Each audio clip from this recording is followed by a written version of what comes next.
La parole de Dieu nous dit, empêché par le Saint-Esprit d'annoncer la parole en Asie. Ils traversaient la Phrygie et la Galatie, arrivaient près de la Mysie. Ils se préparaient à entrer en Bithynie. Mais l'Esprit de Jésus ne le leur permit pas. Oh! L'apôtre Paul, celui qui a rencontré Jésus sur le chemin de Damas. Moi, je n'ai pas rencontré Jésus sur le chemin de Damas. Celui qui a eu des révélations extraordinaires. Il lui est arrivé d'avoir des pensées différentes de celles du Saint-Esprit. Pourquoi ce ne sera pas le cas pour nous? Même dans l'œuvre de Dieu, on ne parle pas de quelqu'un qui a passé la nuit chez son petit ami et qui se lève tôt pour que son pasteur qui habite au coin de rue ne la voie pas sortir de chez un homme. Parce qu'on pense toujours que ce sont les gens comme ça qui n'entendent pas Dieu. Nous parlons du serviteur de l'Éternel, qui est employé dans l'œuvre de Dieu, qui a dit non, on va faire ça, on va faire ça. Le Saint-Esprit a dit non, vous n'allez pas faire ça.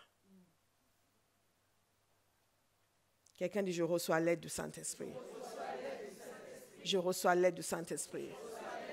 Ceci pour que nous prenions conscience à quel point nous avons besoin de lui.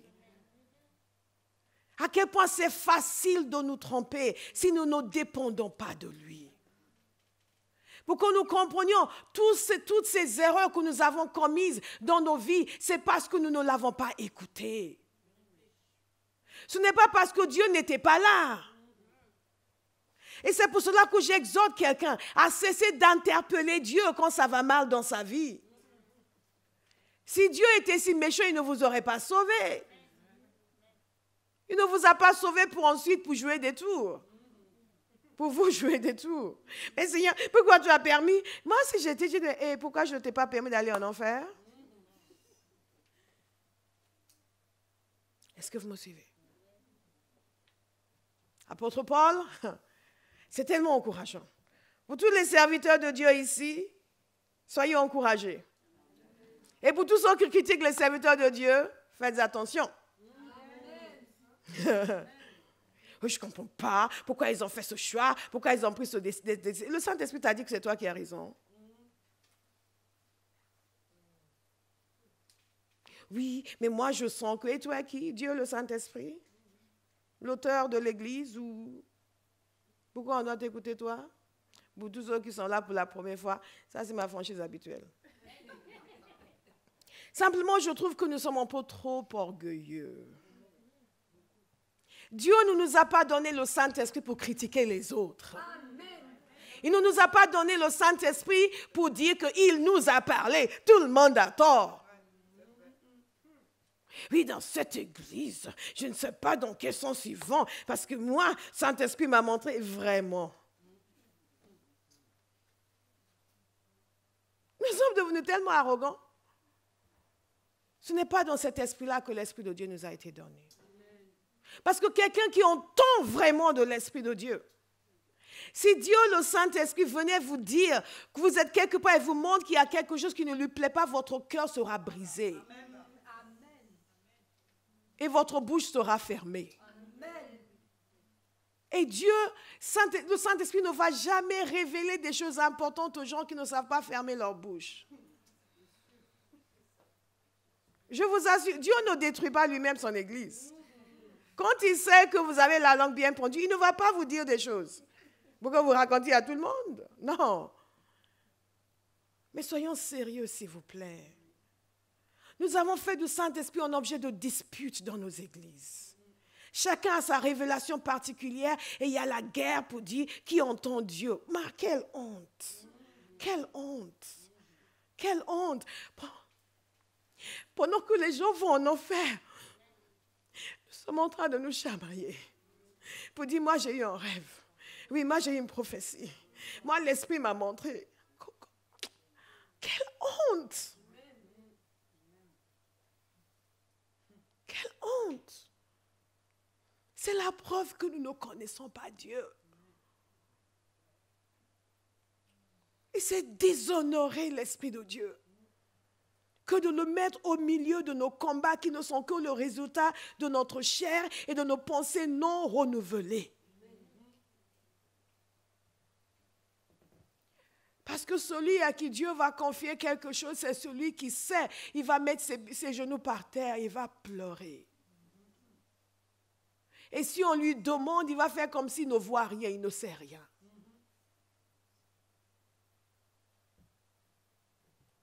Ce soir, je crois que Dieu va briser l'arrogance de quelqu'un. Qui va nous amener dans un vrai brisement de cœur. Parce que si nous ne voyons pas la puissance, c'est parce que Dieu ne peut pas nous faire confiance.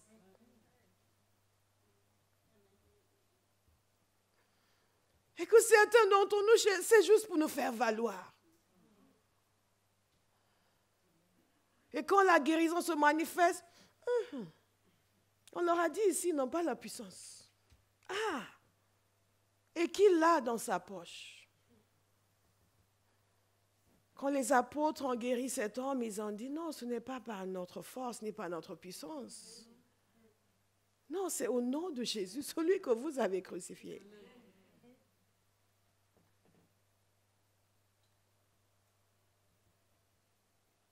Le Saint-Esprit nous vient en aide. Nous allons demander son aide. Nous allons demander son aide pour nettoyer nos cœurs. Nous allons demander son aide pour nous donner la direction, nous montrer dans quel sens nous devons aller, où est-ce que nous nous sommes trompés, où est-ce que nous devons rebrousser chemin, où est-ce que nous devons mettre de l'ordre dans nos vies. Nous avons besoin de son aide. Nous avons besoin de son aide. L'apôtre Paul avait besoin de son aide. Et la parole de Dieu nous dit, arrivés près de la Mysie, ils se préparaient à entrer en Bithynie, mais l'Esprit de Jésus ne le leur permit pas. Ils traversèrent alors la Mysie et descendirent à Troas pendant la nuit. Et pendant tout ce temps-là, ils ne savaient pas ce qu'ils étaient censés faire. Mais ils ont continué, ils ont essayé, non, bon, ok, on va continuer. Et après, Dieu lui a donné une révélation. Et je crois que ce soir, et dans les jours qui vont venir, les choses vont devenir claires. Amen. Là, vous ne voyez pas. Vous posez des questions à Dieu. Ce n'est pas une raison pour être frustré. Parce que le Seigneur va révéler. Le Saint-Esprit est là pour nous révéler. Dieu ne veut pas que nous soyons dans l'incertitude. Et regardez ce qui s'est passé. Vous connaissez l'histoire. Pendant la nuit, Paul eut une vision. Un Macédonien lui apparut et le supplia, passe en Macédoine, secours-nous. Suite à cette vision, nous avons aussitôt cherché à nous rendre en Macédoine, concluant que le Seigneur nous appelait à y annoncer la bonne nouvelle. Extraordinaire. Mais je suis interpellée par la façon de faire du Saint-Esprit. Quand il les a empêchés d'aller en Asie, en Bithynie, il n'a pas dit, bon, n'allez pas là-bas, vous irez dans tel endroit. Vous n'avez pas remarqué? Il ne leur a pas dit où ils devaient aller. Il leur a simplement dit où ils ne devaient pas aller. Quand le Saint-Esprit vous vient en aide, il ne va pas nécessairement répondre à toutes les questions, mais il va répondre à certaines questions. Et si vous gardez en bon cœur une bonne attitude, il va finir par tout dévoiler. Il va finir par tout dévoiler, mais nous avons besoin de lui faire confiance. Alléluia. Alléluia. Alléluia. Hey, God is a good God. Le Saint-Esprit nous aide avec les disciplines, avec la connaissance que nous devons avoir, la direction que nous devons avoir, la transformation qui doit se produire dans nos cœurs pour que nous soyons des vases nobles. Le Saint-Esprit nous aide parce que nous ne savons pas comment prier. Nous ne savons pas ce qu'il convient de demander dans nos prières. Nous ne savons pas. Et si Dieu dit que nous ne savons pas, c'est que nous ne savons pas. C'est que nous ne savons pas. Mais le Saint-Esprit nous aide. La parole de Dieu nous dit ceci, l'Esprit lui-même intercède par des soupirs que les mots ne peuvent exprimer. Et Dieu qui examine les cœurs sait quelle est la pensée de l'Esprit parce que c'est en accord avec lui qu'il intercède en faveur des saints. Donc ici, il est en train de nous parler d'une dimension de prière où nous sommes engagés avec le Saint-Esprit.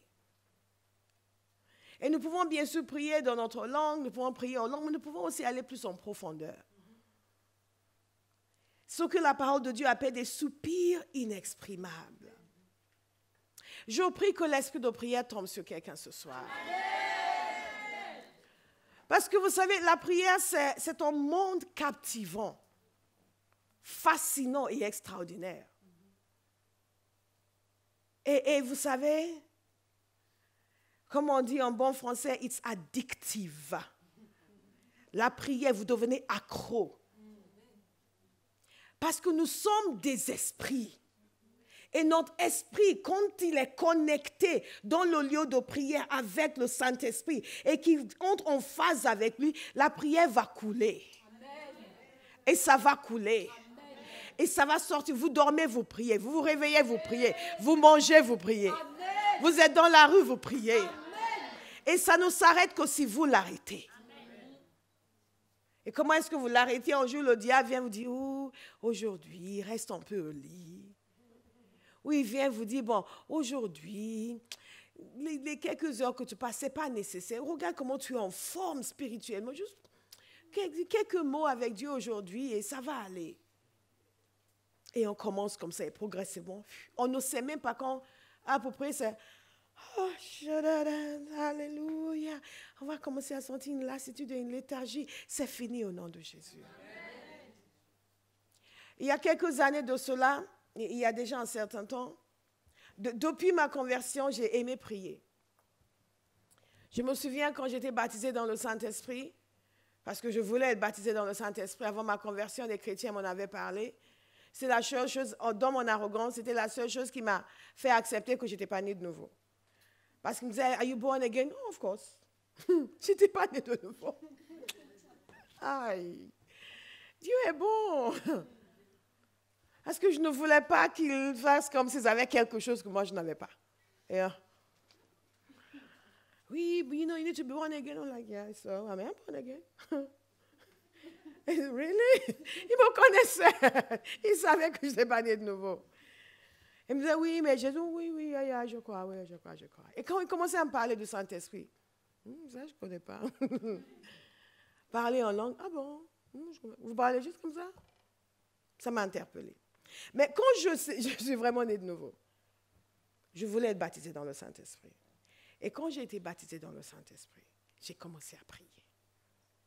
C'était comme un flot. Vous me suivez? Et j'ai pris goût à ce monde de prière. Et pour tout vous dire, quand vous n'aimez pas être subordonné aux circonstances, vous allez prier. Si vous aimez jouer la victime, vous n'allez pas prier. Mais si vous aimez être en forme physiquement, spirituellement, mentalement, vous allez prier. Et si vous aimez aider les autres, vous allez prier. Si vous ne supportez pas de voir la souffrance des autres, vous allez prier. Comment est-ce que l'Esprit nous aide? Il nous aide à prier. Et ça, c'est une aide qui est absolument capitale. Parce que dans le royaume de Dieu, tout passe par la prière. Je vais le répéter. Dans le royaume de Dieu, tout passe par la prière. Sans prière, il n'y a pas de puissance. Et c'est là où le bas blesse dans l'Église aujourd'hui. La prière. Beaucoup de gens parlent de la prière. Il y a même beaucoup de prédicateurs qui ont des enseignements puissants sur la prière, mais qui ne prient pas. Qui ne prient pas. Eh oui. Quelqu'un va commencer à prier. Non, j'ai toujours aimé prier, mais il y a des années de cela, Dieu m'a fait comprendre que j'étais une novice dans la prière. J'étais très surprise parce qu'autour de moi, je faisais figure de femme de prière. Je dis, waouh, il y a plus, il y a plus. Dites à quelqu'un, il y a plus. Il y a plus. Il y a plus. Il y a plus. Si vous avez une ambition spirituelle, vous allez devenir un homme et une femme de prière. C'est la raison pour laquelle l'Esprit nous aide à prier. Parce que le Père sait que sans la prière, nous sommes, comme nous disons en anglais, cuits. Alléluia. Nous sommes cuits. Et beaucoup de gens vont vous dire, oh, il n'en faut pas autant. Il en faut beaucoup plus. Quand le Seigneur m'a entraîné dans ce monde de prière, je me suis rendu compte que, waouh, il faut prier. Hein? Quand vous priez toute la nuit, et vous priez toute la journée, et vous sentez que ce n'est pas fini. C'est pas fini. C'est pas fini. C'est pas fini. Et vous priez, et vous priez, et vous priez. Et quand l'esprit de prière vient sur vous et il vous saisit, lui-même vous fait comprendre que ce n'est pas encore bon. Hein? C'est parce que nous n'avons pas l'esprit de prière que nous pensons que c'est bon. Et je veux que vous compreniez ce dont je vous parle. Je l'ai expliqué l'autre jour vendredi. Depuis ma conversion, j'ai prié. Je ne me souviens pas d'un jour où je suis sortie de ma maison sans prier. Depuis plus de 20 ans. On m'a endoctriné qu'il faut avoir son quiet time devant le Seigneur tous les jours. Chaque chrétien doit l'avoir. Et depuis de longues années, peu après ma conversion, le Seigneur m'avait mis une exigence de prier tôt le matin. Et je l'ai fait. Mais il me montrait que ce n'était pas suffisant. Là où vous voulez aller, le genre de vie que vous voulez, va demander une autre dimension dans la prière. Les forces occultes qui retiennent captives les gens que nous voulons délivrer doivent être délogés. Jésus a dit qu'il y a certains qui ne sortent que par le jeûne et par la prière. Les disciples se sont égosillés. Le démon a refusé de partir. Ah! Ils ne comprenaient rien. Ils ne comprenaient rien. Je mets quiconque au défi de décider à partir de ce jour, avant de mettre quoi que ce soit dans ma bouche, je vais prier. Si je ne prie pas, je ne mange pas. Vous allez commencer à prier. Très simple. Si vous dites, il faut que je sorte vite parce que je n'ai pas le temps de prier, vous n'avez pas le temps de manger non plus. Le Saint-Esprit nous aide avec les disciplines spirituelles qui sont nécessaires pour que nous devenions puissants. Croyez-moi, ces disciplines sont nécessaires. Sinon, ce que nous recevons, nous perdons. Nous avons reçu une vague ce matin. Si vous ne vous mettez pas en prière, ça ne va pas durer longtemps. Parce que vous savez, comme je dis toujours à Bauhaus, la vie nous arrive. Et les gens nous arrivent. Les circonstances nous arrivent. Et on va commencer à essayer de reproduire ce que l'on avait ressenti lors de la réunion. Mais ça ne marche pas comme ça. Ces choses sont spirituelles. C'est spirituellement qu'on le garde. C'est spirituellement qu'on le développe. C'est dans la prière que l'on fait fructifier ce que l'on a reçu. Écoutez, il y a des dimensions dans la prière. Et le Saint-Esprit nous aide avec des soupirs inexprimables. Vous entrez dans une dimension dans la prière où vous priez au-delà de la prière en langue. Il dit, des soupirs inexprimables. Il y a des choses qui sortent de vous, vous êtes wow. Presque sans un effort, c'est juste, vous êtes dedans, vous êtes là, vous êtes en esprit, et ça sort, et ça sort, et ça sort, et ça sort. Et dans des moments comme ça, vous êtes heureux, parce que vous savez que l'esprit est en train de vous aider. Hein? Il y a de ces choses. Donc, le monde spirituel est réel et est riche. Riche. Et dans la prière, vous découvrez la richesse des bontés de Dieu. Et dans la prière, vous terrassez des géants. Est-ce que vous me suivez? Il y a certaines choses auxquelles nous sommes confrontés dans le naturel qui ne vont même pas se présenter à nous si nous les neutralisons dans la prière. Il y a des choses à neutraliser. Hein? Croyez-moi. Si vous êtes comme moi, j'étais naïve, pensant que, ouais, oh, on est né de nouveau, on aime le Seigneur. Ouais, le problème, tout va bien. Personne ne va jamais nous faire du mal parce qu'on veut du mal à personne.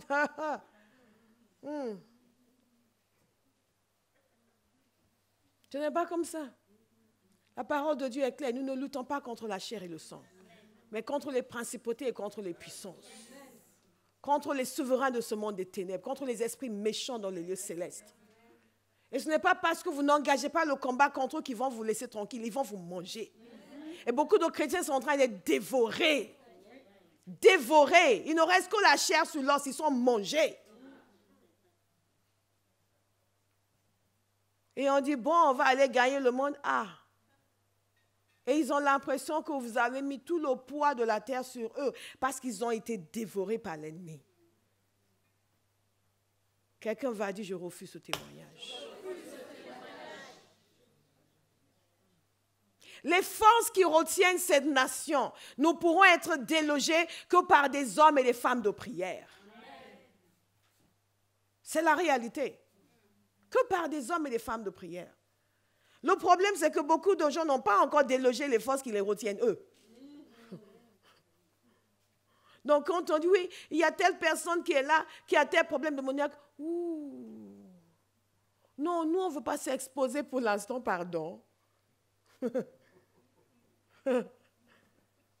Non, pour l'instant, on n'est pas vraiment en position pour commencer à... Vous savez, vous n'affrontez pas Satan, il va vous affronter quand même. L'attaque est la meilleure forme de défense. Alléluia. Alléluia. Dites puissance. Le Saint-Esprit nous aide à prier. Le Saint-Esprit nous aide à prier. Le Saint-Esprit nous aide à prier. Si vous n'êtes pas baptisé dans le Saint-Esprit, que vous ne priez pas en langue, nous allons prier pour vous. Tout à l'heure, vous devez prier en langue. La fille Ariel avait donné son témoignage. Quand elle est arrivée à Barras, elle ne priait pas en langue. Avant, ça ne la dérangeait pas, elle était tranquille. Elle était dans une église, certains priaient, certains pas. Chacun priait comme il voulait. Et quand elle est arrivée à Barras, elle a entendu dire, bon, maintenant prions en langue. Ah, on est obligé. C'est à notre avantage. C'est vraiment notre avantage. Parce que nous ne savons pas ce que nous devons demander. Nous ne savons pas comment nous devons prier. Mais le Saint-Esprit vient au secours de notre faiblesse. Alléluia. Et parfois, vous êtes en train de prier et vous avez des soupirs, vous avez des cris, vous avez j'ai envie de dire des choses. Mais quelle chose? Et c'est dans l'esprit. Parfois, ce sont des langues qui sortent, mais pas des langues que vous avez consciemment formulées. Vous vous entendez et vous vous émerveillez. Je dis, mais ça, c'est encore une autre langue. Ça, c'est encore une autre langue. Ça, c'est encore une autre langue. Parfois, c'est des exclamations. Et vous êtes conscient du fait que le Saint-Esprit est en train de vous aider. Et de vous porter. Et vous savez, quand vous avez ce genre d'expérience, vous avez beaucoup d'assurance. Parce que vous savez. Et vous le savez. Dieu est avec vous. Après, vous allez au travail et Michel vient dire, oui, tu penses, tu sais, je pense qu'on va licencier des gens, on va mettre ton nom sur la liste, whatever. Parce que vous sortez d'un lieu de puissance. Et vous savez qu'il vous suffit d'entrer en prière, vous allez retourner tout ça. Dieu veut un peuple puissant. Qui sait entrer dans la prière et changer les choses. Alléluia. Dans le Saint-Esprit, comme j'ai dit cet après-midi, les possibilités divines nous sont données. Et ces possibilités sont illimitées. Je prie que Dieu nous en donne la révélation. L'Esprit Saint vient au secours de notre faiblesse. Pas pour que nous puissions pleurer sur notre faiblesse, mais pour que nous soyons délivrés de notre faiblesse. C'est la raison pour laquelle dans Éphésiens 6, il nous dit ceci, fortifiez-vous. Ah! Je me fortifie. Je me fortifie. Je me fortifie. Donc, quand quelqu'un va venir vous dire, oui, j'ai été initié à la sorcellerie depuis l'âge de 3 ans, j'ai tué 5 personnes, j'ai mangé mes parents. Vous n'allez pas prendre la fuite, vous dites, oui, il va me manger. Et les 2 derniers pasteurs qui ont prié pour moi, je les ai mangés. Vous êtes là? Alléluia. Je pense qu'on va prendre rendez-vous plus tard. God punish the devil. Vous affrontez ce démon et vous le chassez. À commencer par l'esprit de mensonge. Il y a des choses que les gens vous disent. Les démons veulent vous faire peur. Ils ne veulent pas partir. Donc, ils vont dire, oui, je suis un tel. Et j'ai tué 500 hommes. Et j'ai vécu dans le royaume de Shanghai. Et les gens sont là. Ouh, je suis un démon ancien. Tous les démons sont anciens. Il n'y en a pas qui soient nés hier. Tous les démons sont anciens. Qu'est-ce que vous croyez? Je suis un vieux démon du Japon. Et moi, je suis un vieux chrétien du Nigeria. Alléluia. Échoué sur les rives de la Seine. Glory to God. Alléluia. Nous nous vantons de notre Dieu. Nous nous vantons du Saint-Esprit. L'Esprit qui a engendré Jésus. L'Esprit qui a donné le conseil, la puissance, la sagesse à Jésus. L'Esprit par lequel il a fait des œuvres extraordinaires. C'est le même Esprit qui nous a engendrés. C'est le même Esprit qui nous a été donné. C'est le même Esprit qui nous remplit de conseils, de sagesse, de connaissances, de révélations. C'est le même Esprit qui nous donne la puissance. C'est le même Esprit. Ce n'est pas son petit frère. Donc le démon qui ne pouvait pas affronter Jésus, il ne peut pas affronter l'Esprit de Dieu qui est en vous. Quelqu'un doit juste décider de le croire. Quelqu'un doit décider de le croire. Alléluia. L'Esprit nous aide à prier. J'insiste dessus parce que nous avons vraiment besoin d'aide. Déjà pour comprendre à quel point nous devons prier. Ça, c'est déjà un problème dans l'Église, surtout à Paris. Les gens ne prient pas. Le chrétien moyen ne prie pas. Et si vous priez beaucoup, va vous regarder de haut, Jérôme, mais tu sais, frère, tu sais, c'est la parole, la parole, la parole, la parole. Bien sûr que c'est la parole, c'est l'Esprit de Dieu qui a donné la parole. Et c'est la parole qui dit prier sans cesse. Sans cesse. Est-ce que vous savez que dans le grec, sans cesse veut dire sans cesse? Sans cesse. Nous allons nous mettre à prier. Et vous allez voir.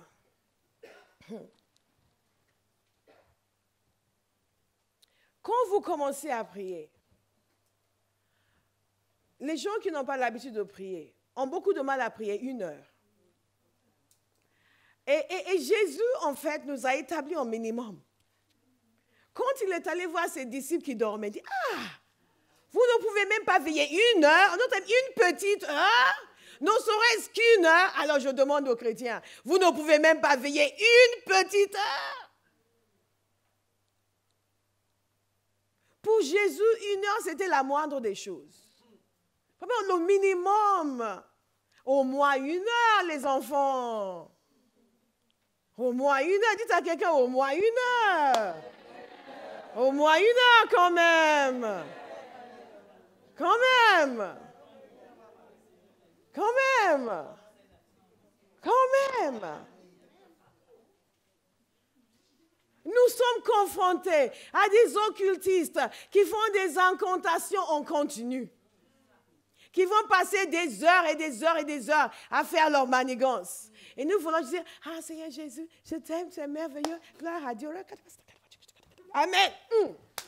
Jésus est mon ami. Tous les jours. Nous ne sommes pas sérieux. Mais le combat qui est devant nous est sérieux. Nous avons été recrutés dans l'armée de l'Éternel pour la délivrance d'une génération. Amen. Le combat qui est devant nous est sérieux. Nous ne sommes pas invités à juste nous froisser les mains et nous avouer vaincus. Vous n'êtes pas autorisés à capituler. Non. Et vous n'êtes pas autorisés non plus à dire, oui, mais moi, je ne sais pas prier. Moi, je ne sais pas prier. Moi, je ne sais pas prier. Ça, c'est un mensonge. L'Esprit vient en aide à notre faiblesse. Nous ne savons pas ce qu'il convient de demander, mais l'Esprit nous aide. L'Esprit nous aide. L'Esprit nous aide. L'Esprit nous aide. Mais il ne peut nous aider que si nous le laissons nous aider. Qui va le laisser l'aider? Et je ne parle pas de la prière en groupe uniquement. Nous allons prier tout à l'heure et ça c'est bien. Nous avons déjà beaucoup prié pendant ce séminaire. Et je sais qu'il y a quelqu'un qui est déjà passé à une autre dimension spirituellement. Amen. Alléluia.